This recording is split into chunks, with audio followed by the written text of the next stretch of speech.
Tayo ngayon ay magluluto ng tahong na mayroong kasamang hipon. So, ito po tayo ay nililinis po natin itong tahong. Ayan, nakita nyo naman, inis-isa po yan.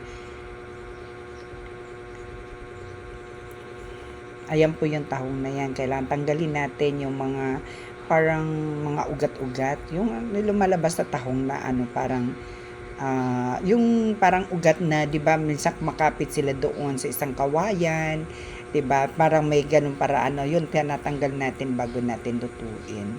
So kailangan natin siya hugasan ng mabuti. 'Di ba? Okay, fresh naman yung tahong na to kasi kita niyo naman, 'di ba? Malalaman niyo kapag fresh yung tahong. Unang-una, maganda tingnan yung balat. Pangalawa, hindi siya nakabuka. Okay, sumunod po, linisin naman natin itong ating 1/4 po itong binili kong hipon. Yan. Kasi may pagbibigyan po tayo nito. Ayan, tatanggalin po natin yung kanyang nguso, yung matulis ba. Yan, tatanggalin po natin yan, yung kanyang kamay. Ayan, yung mahaba, ano ba yun, yung biguti ba tawag nun? Basta ganun, tanggalin natin po yan. Yung tusok, ayan, yung matulis. Ayan, tatanggalin po natin yan bago natin lutuin. So, ayan. Yung pagluto natin nito mamaya, tingnan nyo po kung paano at ano nga bang ingredients ang gagamitin natin. So far, nililinis muna natin itong ating hipon. Ayan, isa-isa po. Hindi naman to marami, kaya hindi tayo matatagalan dito. Fresh po yung hipon, nakita nyo? Fresh. Sariwang-sariwa, o, diba?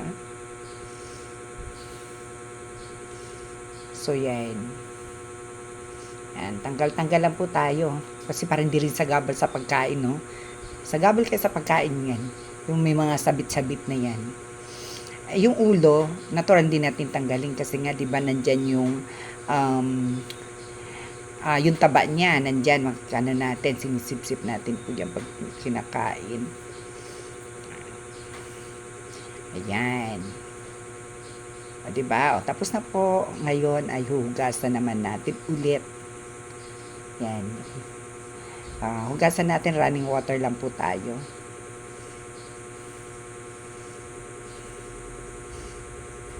O, diba? Tapos na ngayon, didikdik naman tayo ngayon ng bawang, tama, bawang. Then, sibuyas. O, unahin po natin hiwain itong sibuyas. Yan, tatanggalan muna natin siya ng balat, of course. Ito naman, didikdikin natin itong sa Bisaya dito is ahos okay? Pero ito ay bawang sa Tagalog. Yan.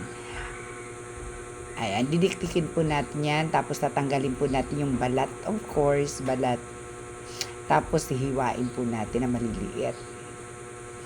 Ayan, diba?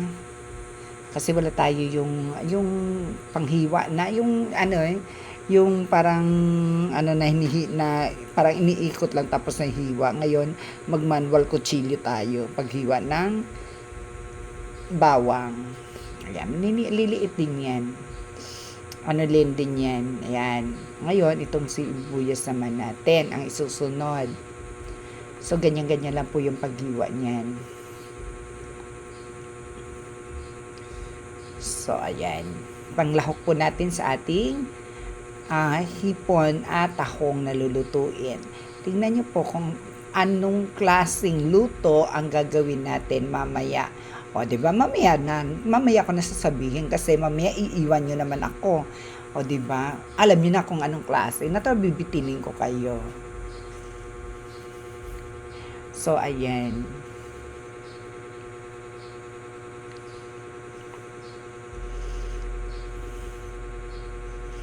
Ayan. O, may idea na kayo kung paanong luto natin gawin dito? Okay. So, ayan. May idea na, of course. O, ngayon, ito po yung ating kawali. Ngayon, may konti po mantika siya. So, ilagay po natin itong butter. Ayan, tutunawin po natin yung butter. Then, mamaya kapag natunaw na siya, nag-melt na po siya ng gusto, saka po natin ilalagay ang ating mga ingredients. Ano kaya sa tingin ninyo ang unang ilagay? Dalawa lang naman yun, di ba? Okay, so yan. Tunawin muna natin. So, halu-haluin po natin ng sandok. 'Di ba? Masarap yata talaga ito, no? Kasi buttered siya.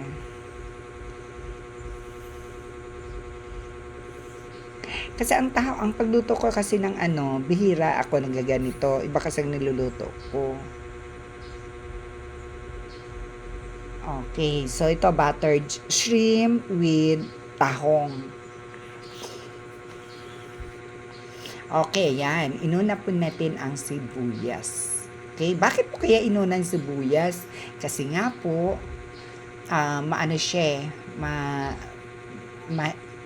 matagal, medyo matagal siya lutuin. Then, sinunod naman natin yung ating bawang. Tapos, nilagyan po natin ng sili. Di ba masarap? Yung may maanghang-anghang, appetizer din yun. Ayan. So, ayan po. Ilagay po natin ngayon yung tahong. Ayan. Na mayroon pong hipon. Ayan. Halu-haluin po natin hanggang po ito ay mag-iba ang kulay. Alam mo ang ibang kulay kaya? Yung tahong o yung hipon? Nag-iba nga bang kulay ng tahong? Of course, hindi. So, nag-iiba po ng kulay dyan yung hipon. Paano po nalaman natin mamaya malalaman kung ito ay mag-ibang kulay. Anyway, bago natin tayin yan, iyon, nilagyan muna natin siya ng pampasarap, pampalasa lalo. Nakita nyo yan? So, hindi natin hayaan na ganyan yan. Of course, iyon ay ating hahaluin para ma-mix at ma-absorb yung lasa niya ng ating niluluto. O kung ano man yung pampalasa na yan, hulaan nyo na lang. Ayan. So, napansin niyo wala tayong nilagay na tubig dyan ha. So, yung tubig na yan ay nanggagaling po yan sa katas ng hipon at ng tahong. Ayan, nagkulay, ano na po yung hipon natin, nagkulay orange na po siya. Ayan, yung tahong naman ay hindi pa bumubuka. Masarap, maano kasi yan, malalaman natin kung ang tahong ay luto na dahil ito ay bubuka na. So, dahil nakita nyo hindi pa bumubuka, ibig sabihin hindi pa po yan luto. So, itong atin namang hipon, hindi pa ganun siya ka orange, no? Hindi pa ganun nag-iba ang kanyang kulay. Meaning to say, ito ay hindi pa masyadong luto. Nakita nyo, mayroon tayong dinagdag na other ingredients. Hulaan nyo kano yon. Yun ay paminta. Diba? So, nakailang ingredients na kaya tayo, no? Ayan, halu-haluin po natin para ma-mix po yung lasa ng buttered at lahat ng ingredients ma-absorb ng ating nilulutong pagkain. Sarap, o diba? Sa tingin nyo pala, matatakam na kayo. How much more kung mismo matikman nyo yan? Diba? Ayan, tikman natin. Sarap. Ang sarap pati ng amoy. Promise. Napakasarap. O diba? Yan, halu-haluin natin, imimix natin. Tahong at hipon. O diba? Usually ito binibili namin kapag kumain kami sa mga anli-anli, ganyan, may mga ano din, ganito ang pagluto pala niyan. Ayan, umuusok-usok na po siya. Nakikita nyo, nagbo-boiled na talaga siya. So, mas maganda siguro kung takpan muna natin mamaya, no? So, ayan, dadagdagan po natin ng butter para mas lalong masarap. Yung maging malinamnam yung lasa.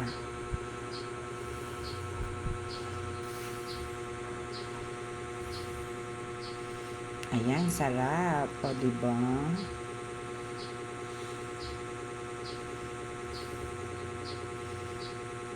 Ayan, mga idol, ganyan lang po pagluto. O, kung gusto nyo rin na magluto kayo ng ibang namang putahe, mag-share din kayo nang sa gayon, may matutuhan din ako, di ba? At pero alam ko expert kayo. Ako naman is, ano lang to, chika-chika lang yung pagluluto natin, di ba? Chika-chika pero magastos siya na, nakamagkano din ako dyan. Ang malang hipon.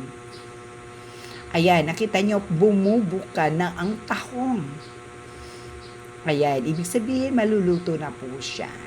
Tapos, ang hipon ay,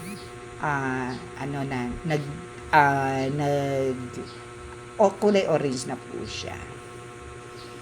Ayan. Then, maya-maya po ng konti, at ito ay atin nang papatayin ang apoy para ready to eat na.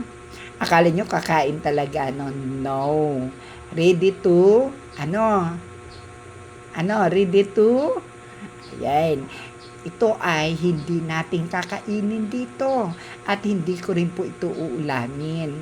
Ito ay ibibigay natin sa ating kaibigan na medyo hirap ng kanyang panlasa. Meaning to say, namimili na siya ng pagkain. Kaya, ayan, sabi niya, marami daw siya nakakain kapag ganyan yung ulam. Kaya sabi ko, sige, pumunta sa teacher ko at nagpatulong ako paano magluto nito. Para nang sa gayon, makakain din naman siya. So, ayan. At ilalagay po natin yan mamaya sa Tupperware kapag medyo lumamig ng konti. Diba? Okay, so, ayan, kumukulo-kulo pa po siya. At hindi na po siya amoy malansa. Ang tahong niya ay talaga kita niyo naman, luto na din, nakabuka na lahat. Ayan. Okay. So, thank you for watching, guys. Sa susunod mga video, please, panoorin nyo rin ulit, ha? Okay, paalam!